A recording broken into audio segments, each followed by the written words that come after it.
We got a lot of good Monster Hunter info, specifically stuff talking about the end game and other details you can experience throughout the game. And not only that, you can preload Monster Hunter Wilds right now, guys. Whether you're on PC, PlayStation, or Xbox, do not settle for that crazy price on Steam. $110, $90, and $70 for the base. You guys can secure Monster Hunter Wilds right now for $89. That's the Premium Deluxe Edition, or the $57 version, which is the base game. Use our link down below to secure your copy today. I already got mine, and I got mine preloaded as well, which will unlock tomorrow night. But even PlayStation users, we have insane discounts on PSN gift cards, guys. $75 PSN gift card is $68 on his website, and so many savings all across the board. When it comes to Steam, they allow you to do a full refund if you didn't play the game. So if you already pre-ordered there and you want to save a little bit more money, you totally can. Instagaming will give you a code instantly. Literally right now, I did mine and I got my code immediately and was able to redeem it that way. The Monster Hunter team did their final pre-launch stream for the community, where they broke down the recent details highlighted in the PlayStation Play event over the weekend. We got to see the devs of the Monster Hunter team up to take down a tempered Rathian, which revealed tempered beasts are coming back to the game, and showcase how the arena in this game is going to be looking like and functioning. It has a lever to also to separate multiple beasts from each other, or to give yourself a breather, and you can climb over it with the Sacred. Tempered beasts are monsters that have survived a lot of encounters, showing that they have older battle scars, and breaking these scars in battle and wounds can give you better overall rewards, making every encounter with them pretty much worth it. The community managers even say after this that oftentimes you can see on the map which monster is currently in the arena waiting for a challenge, so it can actively change and entice even better rewards if you are up for the challenge. But not only that, Artian weapons are a bonus reward from Tempered Monster Quests. Sometimes they'll offer other Artian materials if you get enough, and you'll be able to forge Artian weapons at Gemma. You can forge an Artian weapon by gathering 3 Artian parts of the same rarity. Parts with low rarity can be reused at the melding pot. For each weapon though, the parts required will be different. And of course, you can enhance Artian weapons with Artian materials, basically giving us an idea of how endgame stuff will be working out and what you can expect. Decorations are also making a comeback. There are 2 types of them, armor decorations and weapon decorations, which can be slotted into those that it represents. So offensive decorations will be on the weapons, while defensive will be on the armor, as well as passive gains. You can get them through bonus rewards in high rank environments, but there is a way that you can craft them at the melding pot that they have stated. I do wonder though if this is going to be randomized, like can we choose which specific decoration we want in regards to the actual skill it provides, or is it just either an armor or a weapon decoration that we can choose? But in regards to the actual skill benefit, is that actually what is randomized?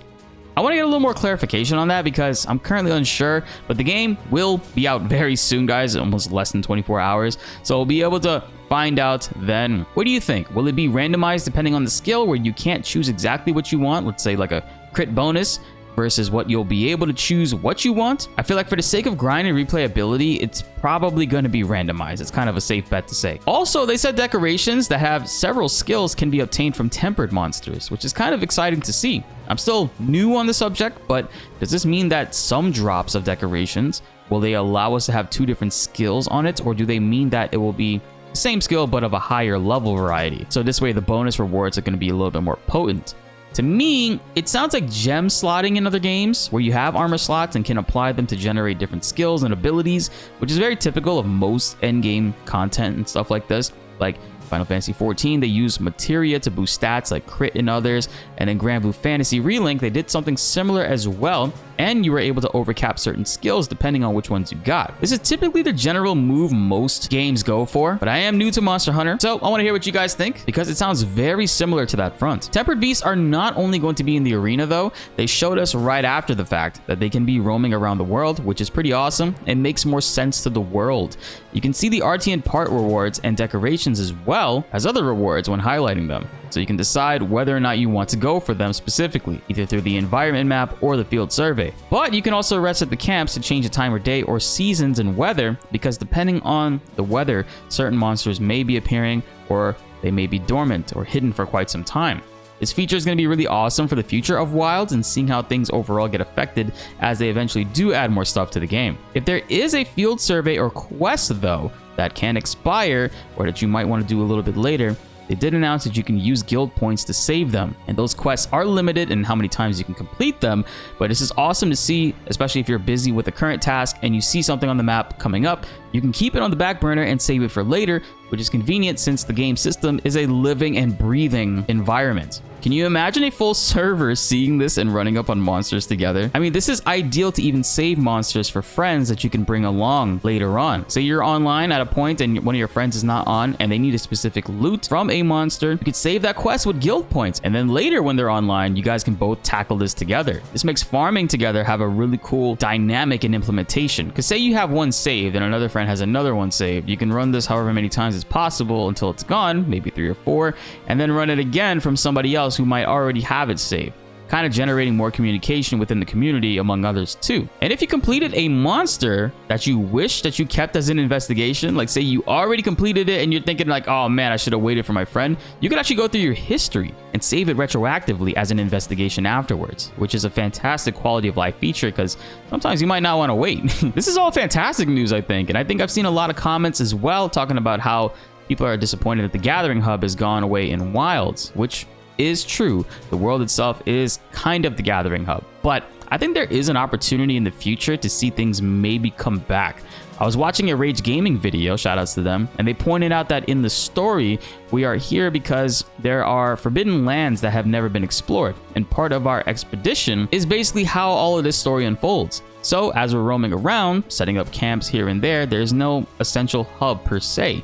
So who's to say in the future it's not possible to eventually implement a Gathering Hub after some time has passed. Monster Hunter games are famously known for getting updates throughout its life cycle and span. I think this is the type of update I could see the community really love to eventually see, but also provide a sense of immersion to being able to see how this uncharted forbidden land over time got built up through the devs, and eventually we got a hub contributing towards its life cycle. I can see this within maybe the next year or so, and it kind of would make the expedition feel real. I think that's generally a pretty cool idea. It's also possible to see collaborations being done with Monster Hunter from other series. I mean, we've seen them work with titles throughout the years. I mean, most recently, I recall Final Fantasy VII Ever Crisis having Monster Hunter weapons in the game for characters as an event. So who's to say Wilds can't do the same?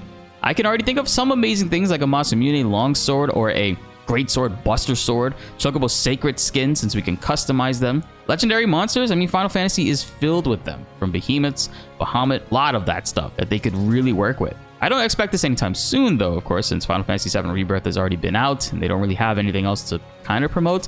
I mean, think about it though, the PC release wasn't too long ago. Monster Hunter Wilds is going to have a big representation on PC. So in a way, if Square Enix was smart, they would kind of do this to promote that their game is now on PC, to push people towards knowing that and buying it, which even so, it is doing extremely well sales-wise. Final Fantasy VII Rebirth saw itself jump from number 53 on the charts to number 2. So shout out to Square Enix for that. Hopefully in the future, you just continue to release your games on all platforms. But if you think about it, they also have that mobile game Ever Crisis still active and it's continuously being serviced. They could totally use that to bring the Monster Hunter collab back in full swing. I think that's some really solid marketing. You get Monster Hunter Wilds to put some Final Fantasy VII stuff in their series and also cross-promote Final Fantasy VII Rebirth and also Ever Crisis, which both are on PC as well. Guys, I'm beyond excited for Wilds to finally drop, and tomorrow I'm going to be taking a trip to New Zealand via PS5 to secure the game a bit earlier so we can stream it all day as soon as we can. We have tons of content to make, from live streams, group hunts, and of course guides coming your way. You don't want to miss them. So be sure to like the video if you enjoyed and subscribe if you're new. More Monster Hunter Wilds videos are on the way, and plenty of updates as well that you don't want to miss out on. My name is BltzZ, and thanks for watching.